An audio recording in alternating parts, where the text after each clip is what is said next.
About 1977, I decided to have a look at the Quran. I never met a Muslim. I lived 100 kilometers from the nearest Muslim. See, what interested me was what non-Muslims said about Muhammad. There are books and books written about Muhammad that tell you, one thing we know for sure about this man, he had an outside source of information. One book I've got says the Quran was written by a committee, because they've established so well that there's information in there that an Arabian shouldn't have known. He must have had someone from the outside bringing him this information. So they say, one thing we know for sure, he had an outside source of information. Now, he said this book was a revelation. So they say, you see, he was a liar. He got it from somewhere, he put it in a book, and he gave it to someone, telling him it was from God. He was a liar. Other people write books and books on the subject of Muhammad, and they say, one thing we know for sure, he thought he was a prophet. He was crazy. Because they look at his life very carefully, and they see episodes like, for example, when he hid in the cave with Abu Bakr.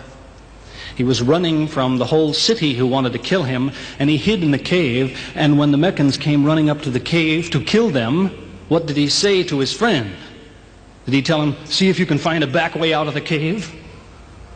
What he told his friend was, relax. He was telling him, I see what you see, but he said, God is with us, God will save us. So people on that basis, they say, you see, he thought he was a prophet. He thought God was with him because he said things like that. He wasn't a liar. They never seem to realize that one man can't be both. So you can't be a liar and a crazy man at the same time. If you think that an angel gives the words of God in your ear, and somebody says, I have a question for you, what does God tell you about this thing? I want to hear an answer tomorrow. If you're a crazy man, if you think an angel whispers in your ear, then you don't sit up that night thinking, what will I tell him tomorrow? What can I find? Who knows the answer? You're crazy. You think the angel will tell you the answer. You don't go and look it up somewhere. You see, you can't be a liar and a crazy man at the same time. You can be one or the other, or neither, but you can't be both. You see, I read two non-Muslim biographies of Muhammad. One was by Rodenson, who's an atheist, who hated the man. But many interesting things come up about his life that I had to wonder about. One story that's told is that when he was an older man, he had a son named Abraham. The son died when the child was 2 years old. The same day the boy died, there was an eclipse of the sun. The sky went dark. And the Muslims came running to their prophet and said, look, it's a miracle. Your child died and the sky went dark in sadness. It occurred to me, see, if he was a crazy man, he'd probably believe what they said. He'd probably think, yes, it's a miracle. My child died, the sky is dark. Yes, it's a miracle. If he was a crazy man. If he was a liar, he would have taken advantage of it. He would have said, yes, right, my child died, the sky is dark, you tell everyone, it proves I'm a prophet. It's a miracle. But what did he do? He became angry with the Muslims. He told them that was nonsense. He was angry with them. How dare you say that? He said the sun and the moon are signs of God, and they don't worry themselves about the birth of a man or the death of a son of Muhammad. Doesn't look very crazy. Doesn't look much like a liar. Now you have a third alternative, of course, which people tell you all the time. They say, no, he was not a liar. He was not a crazy man. He was deceived by the devil. Deceived by the devil. It's an interesting idea. But whatever you say, you better be ready to back it up. There's a lot of difficulties with that idea. For example, there is a verse in the Quran which tells the reader about a good habit to develop. It tells him, before you read this book, always say, A'udhu billahi minash shaitanir rajim, which means, I take refuge in God from Satan the rejected. Is this Satan who wrote this? Who said, before you read my book, ask God to save you from me? Is that Satan who wrote that? As Jesus said, if Satan is divided against himself, then his kingdom will fall. He's fighting against his own interests. So let me finish with a story that illustrates a point. As I said, there's many theories and many explanations around. Many explanations. But an explanation, something somebody tells you, is just so much air coming out of his mouth unless he has proof and unless he offers you something that you can use to falsify it. You see, there's many theories of how do the planets go around the sun and how do the stars burn and all the rest of it. Many theories. Most of them are just so much wind. Scientists pay no attention to them because they don't contain something that could be checked to prove it false. You see, Einstein was considered an intelligent man because when he offered his theory in 1905 and again in 1915, he didn't just offer a theory, he said, here's 3 ways to prove I'm wrong. Now it's worth listening to. He's told me, here's 3 different things you can do. If you can do this, I'm wrong. Here you are. Is there anything like that in Christianity? Has the Christian ever said, you want to prove I'm wrong? All you have to do is this. Has he ever done that?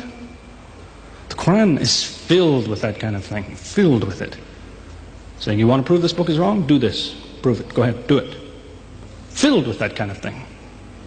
There's an example of it that made a big impression in its day, during the lifetime, 14 centuries ago, of the Prophet of Islam. You see, he had an uncle named Abu Lahab. That was his nickname, Abu Lahab. This man hated Muhammad. He hated anything the man said. He used to watch him going through the city, and if he saw him talking to someone, he waited till they split up. He'd go after the man he spoke to and take him and say, what did Muhammad tell you? Whatever it is, it's a lie. Did he tell you day? It's night. Did he say black? It's white. Exact opposite. Whatever he heard the Muslims say, he said the opposite. That was the way his mind worked. There's a little chapter of the Quran called Lahab, and it says about this man that he'll never change. It condemns him to hell, Jahannam. You see, if the man had ever become a Muslim, the Muslims would believe, well, now he's not condemned anymore. You see, for 10 years before Abu Lahab died, that was a part of the Quran. And the Muslims could come to Abu Lahab and say, do you know, it's been revealed to us in our book that you will never be a Muslim. God says you will never be a Muslim. For 10 years they told him that. All he had to do was say, well, your book is wrong. I want to be a Muslim. What do you think of your book now? That's all he had to do. He had 10 years to think about it.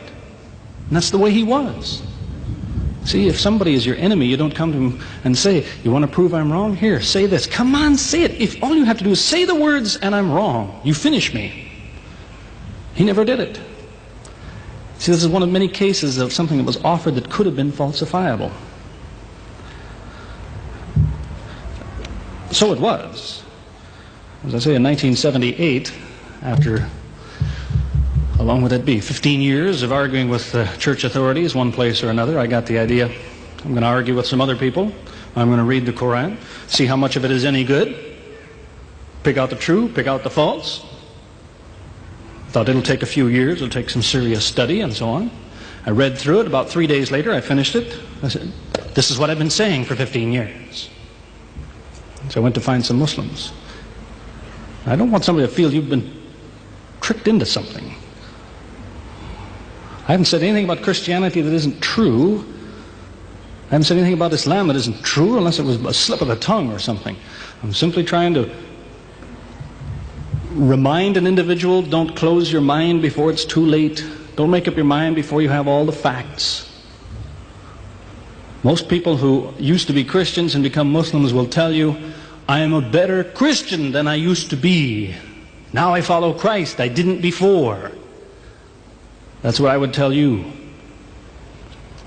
The Bible says Jesus told his disciples, when you greet one another, let your greeting be, peace be with you. He set the example. Peace be with you. Who says that today? Christians? Once in a great while, maybe. Muslims, whether they speak Arabic or not, they say, Salam alaikum. Peace be with you. Jesus, when he prayed in the Garden of Gethsemane, put his forehead on the ground. Who prays like that? Christians or Muslims? Jesus used to fast for more than a month at a time. Who fasts today? Christians or Muslims? who really is trying to imitate Jesus. Somebody said to me before coming in here, they said, the Muslims make Jesus out, they insult him and so on and so on. How, possibly, do they insult him? They lift him up. Up. They can't tolerate anything bad said about him. They would just as quickly tell you that, they say Muhammad Rasulullah means Muhammad is the messenger of God. They will just as quickly say Isa, Jesus, Isa, Rasulullah, no problem. Just as quickly tell you that, because it's true. They occupy the same place. If God himself wants to make distinctions among his prophets, that's his business, not ours. Treat them all with the same amount of respect. May God guide us always closer to the truth.